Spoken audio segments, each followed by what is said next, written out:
Welcome to the House of Overthinking. It's nearly bedtime, which means it's time for a story. Tonight, we'll be reading The Selfish Giant by Oscar Wilde. Every afternoon, as they were coming from school, the children used to go and play in the giant's garden. It was a large, lovely garden with soft green grass. Here and there, over the grass, stood beautiful flowers like stars, and there were 12 peach trees that in the springtime broke out into delicate blossoms of pink and pearl, and in the autumn bore rich fruit. The birds sat on the trees and sang so sweetly that the children used to stop their games in order to listen to them. "How happy we are here," they cried to each other. One day, the giant came back. He had been to visit his friend the Cornish ogre and had stayed with him for 7 years. After the 7 years were over, he had said all that he had to say, for his conversation was limited, and he determined to return to his own castle. When he arrived, he saw the children playing in the garden. "What are you doing here?" he cried in a very gruff voice, and the children ran away. "My own garden is my own garden," said the giant. "Anyone can understand that, and I will allow nobody to play in it but myself." So he built a high wall all around it and put up a notice board. "Trespassers will be prosecuted." He was a very selfish giant. The poor children had now nowhere to play. They tried to play on the road, but the road was very dusty and full of hard stones, and they did not like it. They used to wander round the high wall when their lessons were over and talk about the beautiful garden inside. "How happy we were there," they said to each other. Then the spring came, and all over the country there were little blossoms and little birds. Only in the garden of the selfish giant it was still winter. The birds did not care to sing in it, as there were no children, and the trees forgot to blossom. Once a beautiful flower put its head out from the grass, but when it saw the notice board it was so sorry for the children that it slipped back into the ground again and went off to sleep. The only people who were pleased were the snow and the frost. "Spring has forgotten this garden," they cried, "so we will live here all the year round." The snow covered up the grass with her great white cloak, and the frost painted all the trees silver.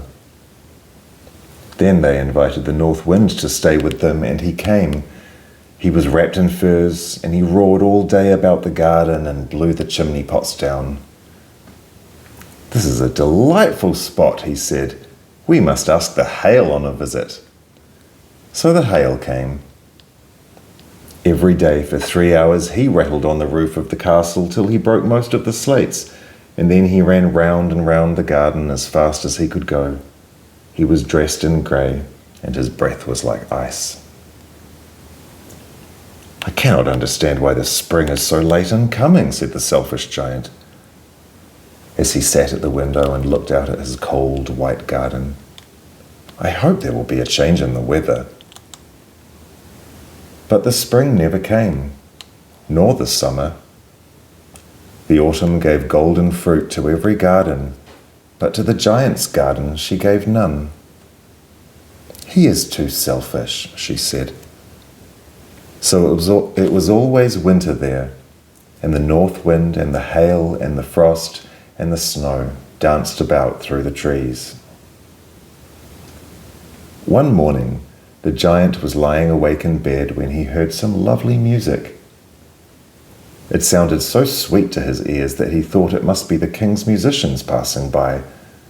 It was really only a sweet little linnet singing outside his window, but it was so long since he had heard a bird sing in the garden that it seemed to him to be the most beautiful music in the world.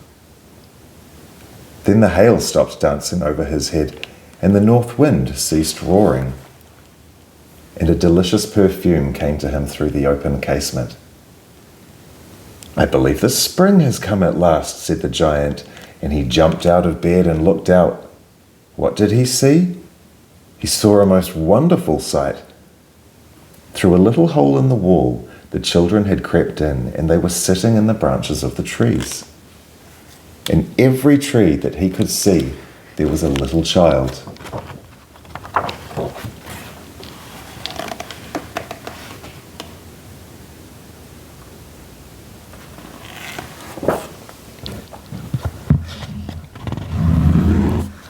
And the trees were so glad to have the children back again that they had covered themselves with blossoms and were waving their arms gently above the children's heads. The birds were flying about and twittering with delight, and the flowers were looking up through the green grass and laughing. It was such a lovely scene, only in one corner it was still winter. It was the farthest corner of the garden, and in it was standing a little boy. He was so small that he could not reach up to the branches of the tree, and he was wandering all around it, crying bitterly. The poor tree was still quite covered with frost and snow, and the north wind was blowing and roaring above it.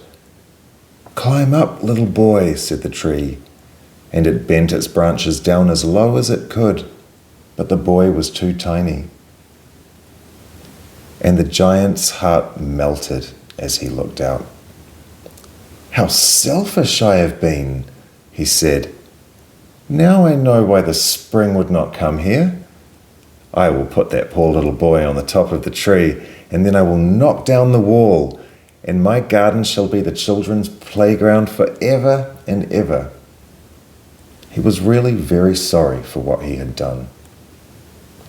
So he crept downstairs and opened the front door quite softly and went out into the garden.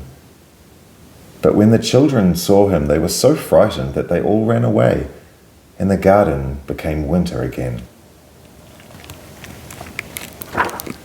Only the little boy did not run, for his eyes were so full of tears that he did not see the giant coming. And the giant stole up behind him and took him gently in his hand and put him up into the tree.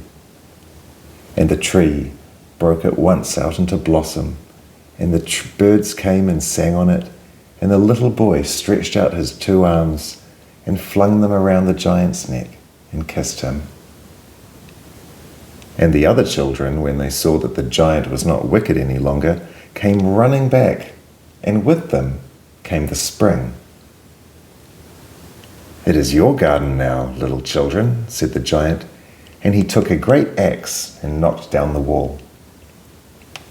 And when the people were going to market at 12 o'clock, they found the giant playing with the children in the most beautiful garden they had ever seen.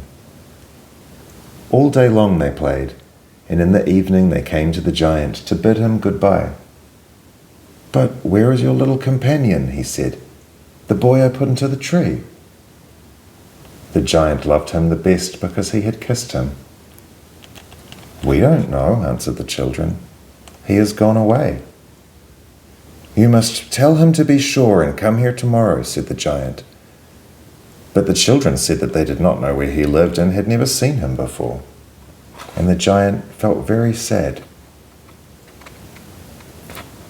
Early afternoon, when school was over, the children came and played with the giant. But the little boy whom the giant loved was never seen again. The giant was very kind to all the children, yet he longed for his first little friend and often spoke of him.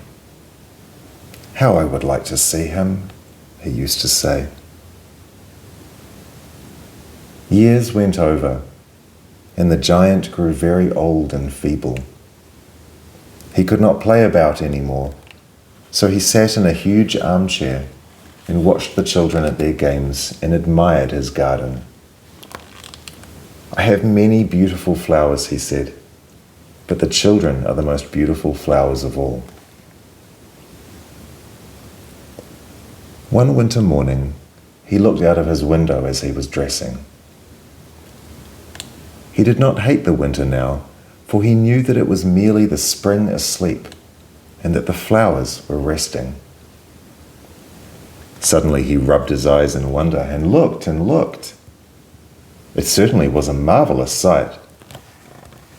In the farthest corner of the garden was a tree quite covered in lovely white blossoms.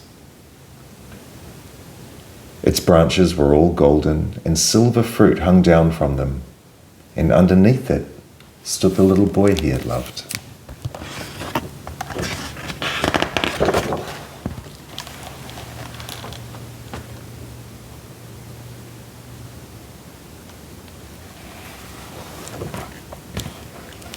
Downstairs ran the giant in great joy and out into the garden.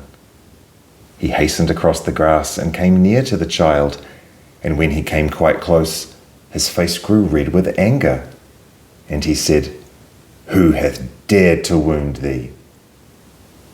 For on the palms of the child's hands were the prints of 2 nails, and the prints of 2 nails were on the little feet. "Who hath dared to wound thee?" said the giant. Cried the giant, "Tell me, that I may take my big sword and slay him."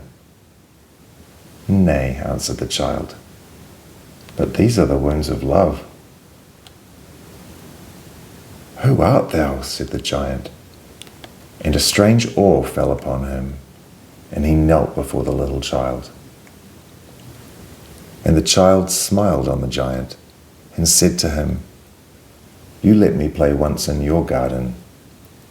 Today you shall come with me to my garden, which is paradise."